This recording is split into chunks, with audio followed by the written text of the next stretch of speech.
चंद्रमा हमेशा से पृथ्वी का मूक साथी रहा है। इसकी उपस्थिति निरंतर लेकिन रहस्यमय है। सदियों से मानवता इसके चांदी के चेहरे को देखती रही, अंधेरे पक्ष पर छिपे अनकहे रहस्यों की कल्पना करती रही, और यह गोलार्ध हमेशा के लिए पृथ्वी से दूर हो गया। यह कहानी है 2045 की, जब चंद्र आधार निकट की ओर स्थित थे, पर ऐसे ही एक दिन चंद्रमा के पक्ष के रहस्य का पर्दा उठने लगा।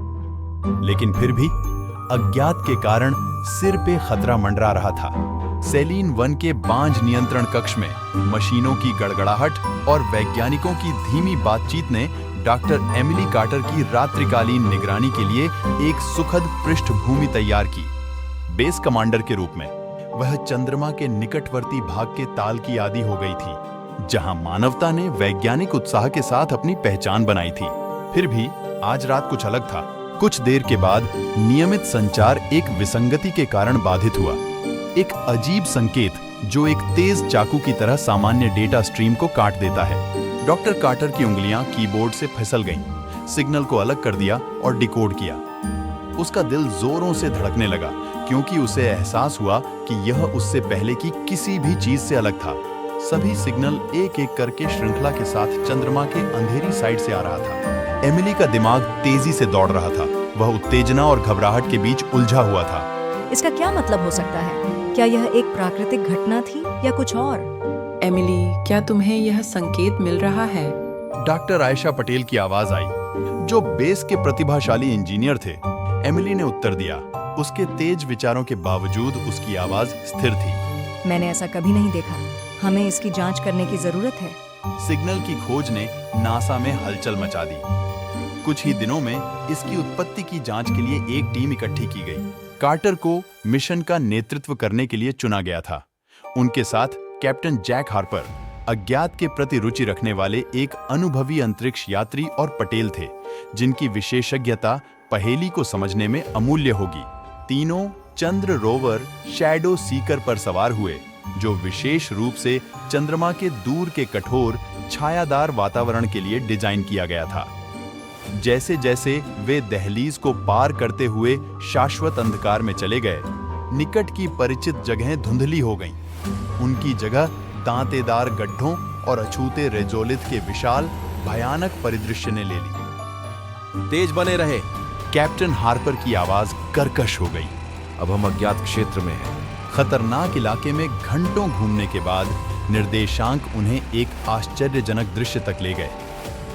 चंद्रमा की मिट्टी से एक विशाल अखंड संरचना उभर रही थी। इसकी सतह चिकनी और धात्विक थी, जो अजीब प्रतीकों से उकेरी गई थी। मोनोलिथ से एक हल्की नीली रोशनी स्पंदित हुई, जो रहस्यमय संकेत के साथ पूरी तरह से तालमेल बिठा रही थी। कार्टर सावधानी पूर्वक संरचना के पास पहुंची। उसका दस्ताने वाला हाथ प्रतीकों से टकरा रहा था। उनमें से एक अजीब सी गर्माहट निकल रही थी, जिससे उसकी रीढ़ में सिहरन दौड़ गई। यह प्राकृतिक नहीं है। वह फुसफुसाया। उसकी आवाज बमुश्किल सुनाई दे रही थी। यह एलियन है। प्रतीकों को स्कैन करते समय पटेल की आंखें चौड़ी हो गईं। ये प्रतीक किसी ज्ञात भाषा से मिलते जुलते नहीं है। हमें हर चीज का दस्तावेजीकरण करना होगा। पटेल ने संरचना की जांच की तो उनकी नजर एक छिपे हुए पैनल पर पड़ी। उसकी उंगलियां चतुराई के प्रतीकों को दबाती हैं, जिसमें एक प्रवेश द्वार दिखाई देता है, जो कि मंदिर का उद्घाटन था। टीम ने एक दूसरे पर नजरें जमाईं। उनकी जोखिमों के साथ साथ उत्सुकता भी बढ़ी। अंदर उनके टॉर्च की रोशनी ने बायोल्यूमिनेसेंट फ्लोरोसेंट से फ्लोरिडा को रोशन किया, जो तरल प्रकाश की तरह बदल रहा था और बह रहा था। वायु में एक अलौकिक ऊर्जा का संचार हुआ, एक ठोस घटना जिसने अपनी इंद्रियों को गति दी। गलियारा एक विशाल कक्ष की ओर गया था। इसके केंद्र में एक कुर्सी खंड था, जिसमें एक क्रिस्टलीय गोला था, जो समान लयबद्ध संकेत के साथ हो रहा था। जैसे जैसे वे निकट आ रहे हैं, गोला ने प्रकाश की एक किरण इलेक्ट्रॉन की, जिसमें विदेशी परिदृश्य, हलचल, शहर और अद्भुत अलौकिक विध्वंस की होलो चित्रमय तस्वीर में चित्रित वस्तुएं शामिल हैं। होलोग्राम मानव जाति से कहीं अधिक उन्नत सभ्यताओं के अनुयायी हैं। चित्र चंद्रमा ने अपने दृष्टिकोण से टोकन को बदल दिया। एक बीकन के रूप में मोनोलिथ के निर्माण पर प्रकाश डाला गया और अचानक शांत जापानी वर्णमाला में बदल गया, जिसमें एक विनाशकारी विस्फोट दिखाया गया जिसने अपनी दुनिया को नष्ट कर दिया। प्रतीकों के अंतिम क्रम को समझने में पटेल की सांसें अटक गईं। ये एक चेतावनी है। उसने कांपती आवाज में कहा। उनकी दुनिया की कोई चीज नष्ट हो गई थी और उन्होंने हमें फिर से याद किया, हमें चेतावनी दी कि इस प्रकाश स्तंभ को यहाँ छोड़ दिया जाए। जैसे ही इसका एहसास हुआ, हस्तक्षेप से उनकी संचार प्रणालियां चरमरा गईं। सिग्नल बदल गया। उनके उपकरणों ने पृथ्वी के साथ टकराव के मार्ग पर एक क्षुद्र ग्रह का पता लगाया, जो होलोग्राम में दर्शाए गए के समान था। जैसे ही उन्होंने नासा को डेटा वापस भेजा, दहशत फैल गई। आग्रह के बावजूद कार्टर की आवाज स्थिर रही। हमें तेजी से कार्य करने की आवश्यकता है।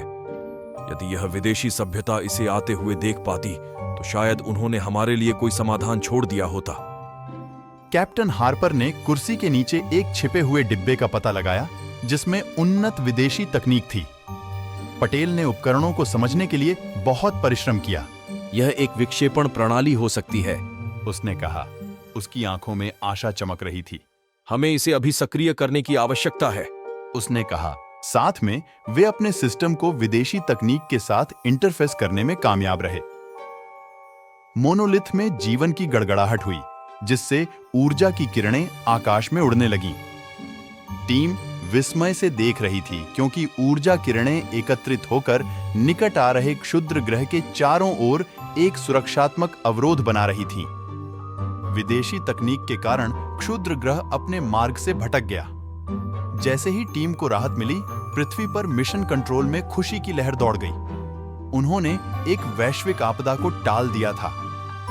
चंद्रमा के निकट लौटने पर टीम का नायकों के रूप में स्वागत किया गया। फिर भी वे जानते थे कि उनकी खोज तो बस शुरुआत थी। मोनोलिथ में विशाल ज्ञान था और एक प्राचीन सभ्यता की चेतावनी ने मानवता को दूसरा मौका दिया था। कार्टर अपनी खोज के गहन प्रभावों पर विचार करते हुए चंद्र आधार से पृथ्वी को देखते हुए खड़े थे।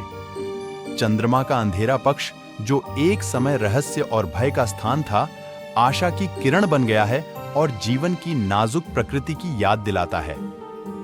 मानवता अब ब्रह्मांड में अकेली नहीं थी। चंद्रमा के अंधेरे पक्ष से आए संदेश ने पृथ्वी को एक सामान्य उद्देश्य में एकजुट कर दिया था, जिससे अन्वेषण और सहयोग के एक नए युग की शुरुआत हुई।